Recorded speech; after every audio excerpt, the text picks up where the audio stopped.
Magandang araw po sa inyong lahat at muli po, welcome po dito sa inyong paboritong programa. Dear Kuya E, magandang araw po ulit sa inyo at sa mga followers nyo kagaya ko. Kahapon ko lang po nakita at nabasa nyo na pala at na-upload yung last month's experience ko sa province. Inaantay ko lang po na ma-upload bago gawin ang follow-up ng kwento ko. Anyway, Kuya E, update ko lang po kayo at sa mga listeners sa nangyari after.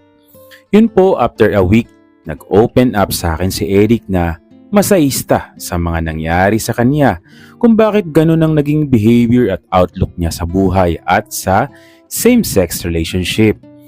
Hindi ko na lang po idetalye kasi medyo taliwas po kasi sa paniniwala ko. In short, may sarili din siyang kwento sa buhay na ayaw niya na raw balikan at ikwento niya yon.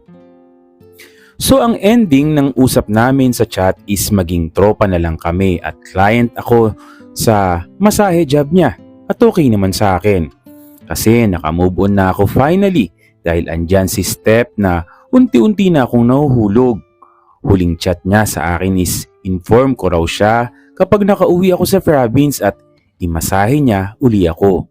At ayun na nga Kuya E. Last 2 weeks, umuwi ako ng province, arrived around 7 p.m.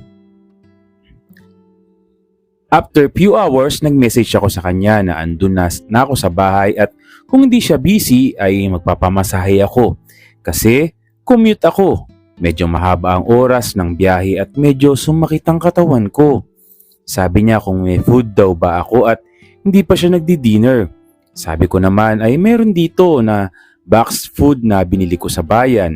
Pinosobrahan ko kasi nga baka may bisita ako. Around 9 p.m. dumating siya. Sabi niya, nasa labas na sila ng gate. I assume siya lang ang pupunta. Pero this time, may kasama siya. Kasama? I remember that guy kasi siya yung naghahatid sundo kay Eric.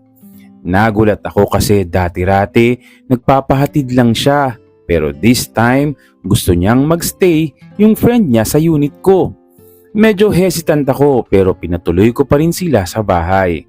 Tinanong ko sila kung gusto na nilang kumain. Sabi ni Eric mamaya na lang daw after ng masahe. Natural na tanong ko, sino siya at ano mo siya?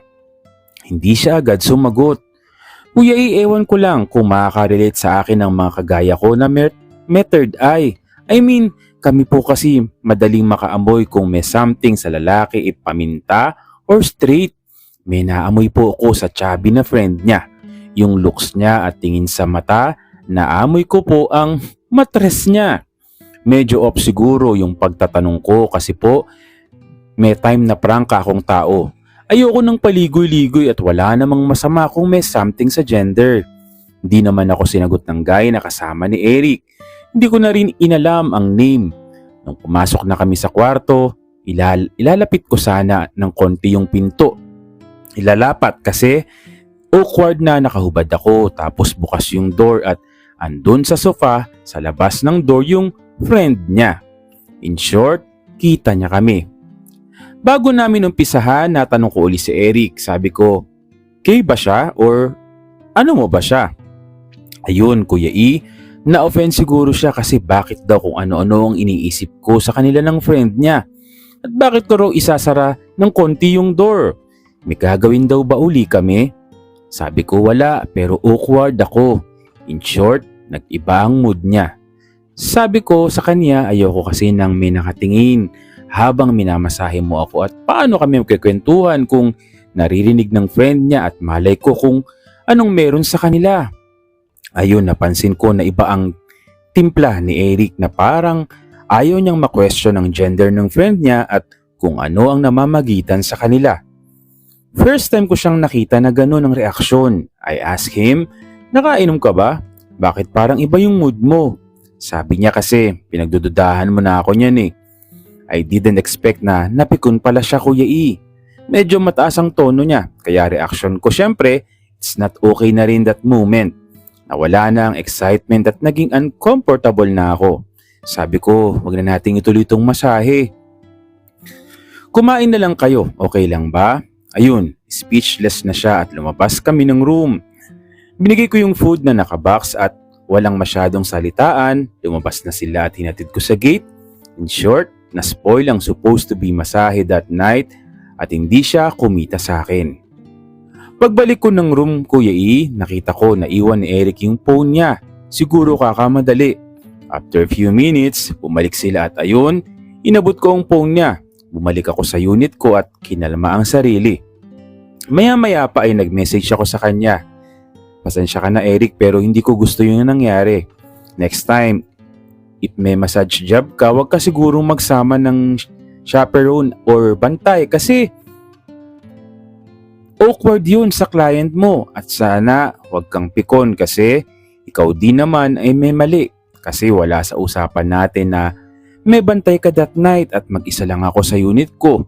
Malay ko ba kung ano ang plano nyo? Hindi siya nag-reply then natulog na ako. Early in the morning when I checked if may reaction siya sa message ko, hindi ko na ma-access kasi he blocked me. Yes, Kuya E, dahil sa nangyari ay binlock niya ako sa messenger. Buti may number siya sa akin kaya dun ko siya tinext sa message. Sabi ko okay lang na you block me kasi it's not my loss at sana may natutunan tayo pareho. He replied, who you? After that incident, nakwento ko kay Arnold na friend ko ang tungkol sa nangyari since siya ang nag-refer ng masahistang si Eric. Sabi niya baka raw lasing lang kaya ganun yung temper kasi mabait naman daw si Eric kasi matagal niya na itong kilala at tropa niya. Sabi ko ay hindi reason yun para maging ganung attitude niya. Lalo't client niya ako at may bayad yung masahe job niya. Nabanggit din ni Arnold na baka raw nagmariwana dahil pumunta sa akin. Doon ko lang na-recall Kuya E yung black pouch na naiwan niya nung unang gabi sa bahay ko. Sa unang part ng letter ko, may nakapa kasi ako na plastics na nakapak at I guess weed yun or marijuana.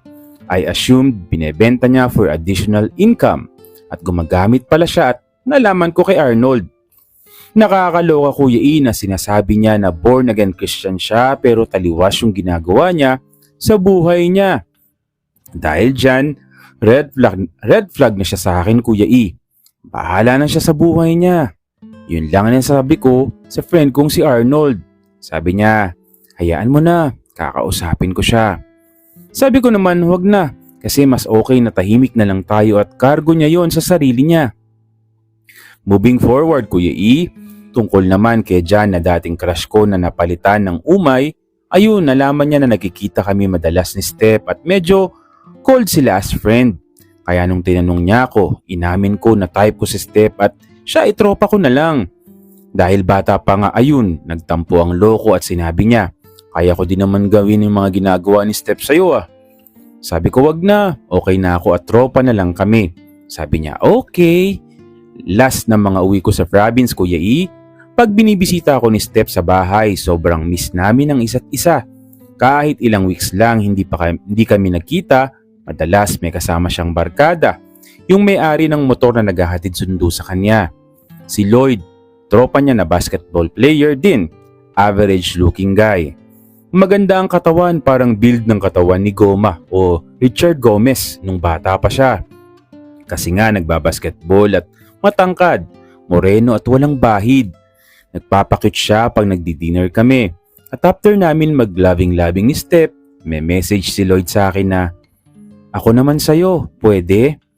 Hindi ko alam kung anong ibig niyang sabihin. Kung gusto niya rin ba na gawin ko sa kanya yung ginagawa namin ni Step? Parang ganun Kuya E, pero sabi ko, wag ngayon, may time para dyan. Grabe pala talaga Kuya E sa lugar namin sa province. Karamihan ng mga nagbabasketball o nasa ganung larangan mostly are pumapatol sa pamintao na mamakla. I asked him kung ilang taon na si Lloyd. Sabi niya, mag-20 na raw this August. Mas matanda siya kay Step na sa pagkakaalam ko. By the way, nag-add kasi siya sa akin sa messenger at yun ang unang message niya. After weeks na magka-chat kami ni Arnold, medyo mahaba yung usapan namin. Nabanggit niya sa akin na tuwang-tuwa daw yung mga bagets sa house ko pag pumapasyal sila doon. Then sabi niya, ingat ka lang sa mga bata na yan. Sabi ko, bakit? At doon ko nalaman ang revelasyon na minor pa pala yung dalawa at nagsinungaling sila sa real age nila para lang magkaroon ng booking kasi inamin sa akin ni Jan na may experience na sila before sa mga kagaya namin. Sa inis ko, binalikan ko si Jan at sabi ko ba't kailangan niya mag-lie sa age nila. Sabi niya, sinabi ko naman sa iyo pero si Steph ang nagsabi that first night na hindi na sila minor at 18 to 19 na sila. So sa inis ko, sinabi ko na lang kay Jan na tigilan na natin to kasi minor pala kayo, tropa na lang tayo at ayoko nang may nangyayari, may nagaganap, mahirap na. Sabi niya, bakit? Wala namang problema sa amin. Di naman kami ganun para gumawa ng issue. Kasi gusto naman nila yon at need nila ng budget minsan para sa allowance kapag nasyo-short sila. Pero sabi ko, wag na. Okay na ako. At binalikan ko rin si Steph that day na medyo disappointed din ako. Sabi niya sa akin, wala naman magiging problema. Kasi gusto naman niya daw ako and he sent me flowers emoji sa messenger at nag-I love you pa siya. Mahal niya raw kasi ako. Hay, ewan ko kung matutuwa pa ba ako o dead man na lang. Basta, nasabi ko na sa kanya. Antayin ko na lang siyang mag-18 tsaka pwede na sigurong official kaming maging kami. Naging last week. Kasi last week nag-agree kami na maging kami na. Only to find out na minor pala siya. So September 19 this year, 17 pa lang pala si Steph. Malalaking mga bata kaya napaniwala ako na 18 to 19 years old na sila. Pero minor pala. Sana hinanapan ko ng birth certificate pero syempre unusual yun at di ko naman kasi siniseryoso yung una. As of this moment, chat sa messenger na lang muna kami at sana soon mawala na rin tong feelings ko for Steph at makapag-antay pa kami hanggang mag-18 siya. As of now, nakahang lang po ako Kuya Isa, maraming revelasyon. Di ko pa rin alam saan napupunta yung kwento at itong bagong karakter na si Lloyd, parang siya na lang muna yung papansinin ko. Kasi 20 years old na at na-confirm ko kay Arnold. Habang minor pa tong si Steph mag-lie-low muna ako. Aminado ako Kuya E na may feelings na ako kay Steph pero kailangan ko mag-lie-low muna. Sobrang sad ko ngayon habang ginagawa ko tong letter follow-up ko. Lessons learned na huwag bastang maniwala sa sinasabi at alamin ang totoo. Pero syempre kapag nagmamahal ka kasi, hindi ka naman praning para mag-background check. Palagi kasi mahirap din yun. Dapat hinay-hinay at huwag basta-bastang maniwala. Hanggang dito na po muna Kuya E at mag-update na lamang ako sa ending ng kwento kong nakahang at bitin. Maraming salamat po at pasensya na kung hindi pa tapos ang kwento ko kasi real-time experiences ko po ito. More power po sa inyo, Kuya E. Nagmamahal, Jane. Well, nakakatuwa din at kumbaga kung isipin mo naman tama naman yung pag-iisip mo talaga, Jane, no? Lalong-lalo na sa panahon ngayon kahit nga ba sabihin mo o sabihan ka ng tao na mahal ka niya pero yung edad kasi, 'di ba? So,